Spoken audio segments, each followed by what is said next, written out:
born in Victor, Idaho, April 19, 1917, 92 years ago. Well, I was born and raised here. Spent my whole life here, except for a couple of years I was in the military. World War II was spent away. I was born out 4 miles west of here. My parents, my dad homesteaded that. This big city and the hard times I had. I'm leaving. 1907, my mother came with her parents. They came from Escalante, Utah. My mother was the oldest, and they had 2 or 3 younger people and a new baby. They came with 2 wagons. My granddad had two pair of horses on 1 big wagon, carried all their heavy stuff. My mother's mother, my grandmother, drove the other team, just 1 team of horses. And it took them 30 days to come from Utah to Teton Valley. They heard about it somewhere, and I can't tell you the history about that. It was a new valley, and those people were looking for something different, I guess, you know. They were pioneers, they were looking for something better. She was the oldest one, my mother was that family. My father came after that, 1897. He came alone. He had a team of horses, a wagon, a stove his parents gave him, and a little bit of box with all of his valuables in. That's all he had. Came in here, and under the Homestead Act, he homesteaded that 160 acres out there. He lost his mother when he was about 4, 5, 6 years old. His dad remarried. His brother had been to this valley, and my dad heard about that, and he decided to come here, all alone. Those Depression years, I remember those. It was not right in Victor, but in this valley. I remember pictures in the newspaper, Deseret News. I actually remember those. People lined up for a half a block, trying to get in a place to get something to eat. Men, very few women. I remember that. Did you have any of those lines here in Victor? Yeah. Yes. Not those long lines, shorter lines. A lot of people suffered. We didn't. We never didn't go without anything to eat. We always had something to eat. My parents did. My dad, well, he had cows. He had sheep, had pigs, he had chickens. My mother churned butter. My dad milked cows, bread and milk every night for supper. I was raised on bread and milk, I guess. I still like it to this very day. Last night I had a small bowl of bread and milk for supper last night. That's what they had. Nobody had a lot of money. And they didn't have any lights out on that home at that time.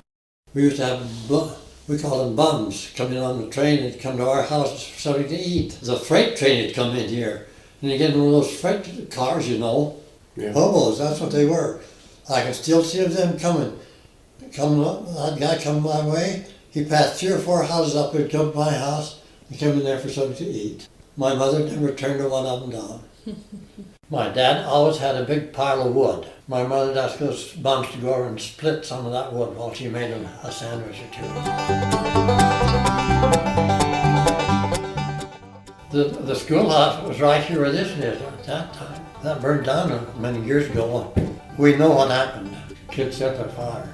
People know that. They couldn't prove it. That boy was a renegade. He was a rough little guy. And he didn't have any parents that really protected him. He was just a knothead kid. Nobody can prove it, but everybody knows that he set that school on fire. I remember when that depot was built. There was none of them before that, but this was a modern one. Train come in 365 days a year. This is where it's turned around right here. Saturdays, Sundays, holidays, every day. Except one year I remember we had a terrible blizzard. Went on for 3 days and nights, blowing snow and snowing. The highway was blocked, and that train was blocked. Rhino Falls went to Ashland and a branch up here, and through Tetonia and Driggs and Victor. Turned around here and went back. There was almost 2 weeks before they never did get a train in here. There's such a terrible blizzard and some of those cuts out there where, you know, you don't go over a hill with a train. They had to cut those big 20, 30 feet deep. They worked there for days. We didn't have a train for 30 days. A train bought everything. Came up, mail come in, groceries came in, everything. So they had to shovel it down to where the rotary would take it off? Yeah, it was blocked. It was tight.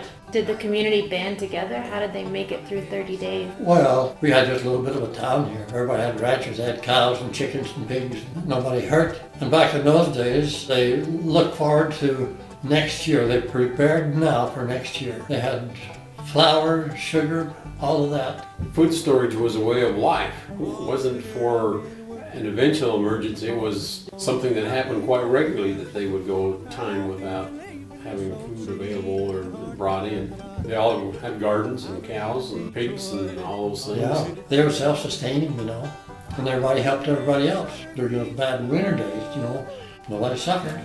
Everybody helped everybody else. Don't you cause tonight I'm a-pulling out.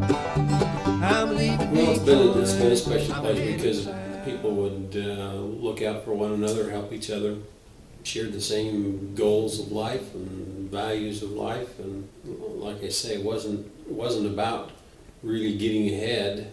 It was just living and Just living. They had fun. Dads told stories about they'd go play baseball in the summertime. 2 or 3 days a week, or in the afternoons, everybody quit and work and go play baseball for a while. Yeah, So that had a lot of camaraderie. Yeah. Did a lot of things like that together. they made your own entertainment. That's what it was. I'm tired of Detroit's weather with its snow. Don't you look for You me. respected each other, you honored each other. Sure, you had different opinions. Not everybody thought exactly alike, but for the major things, everybody had the same goals in mind of what they wanted to accomplish and what life was about. And of course, a lot of the people at that juncture, when I was growing up, Victor was probably 95% LDS, so we had the same thoughts and values as far as life, what we did, what was appropriate, what was not appropriate, those kinds of things. Everybody worked hard. And they looked out for each other. Mm-hmm. Well, that was the thing, you know.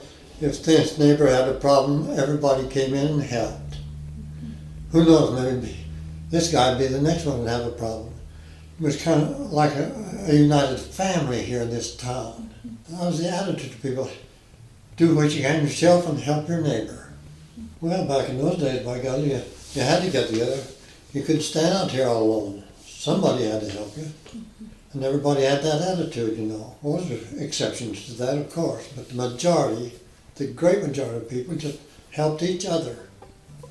What would you like to see happen to Victor? Well, to get along with your neighbor, I guess, and that's pretty difficult. To look out for each other. What do you think of Victor now?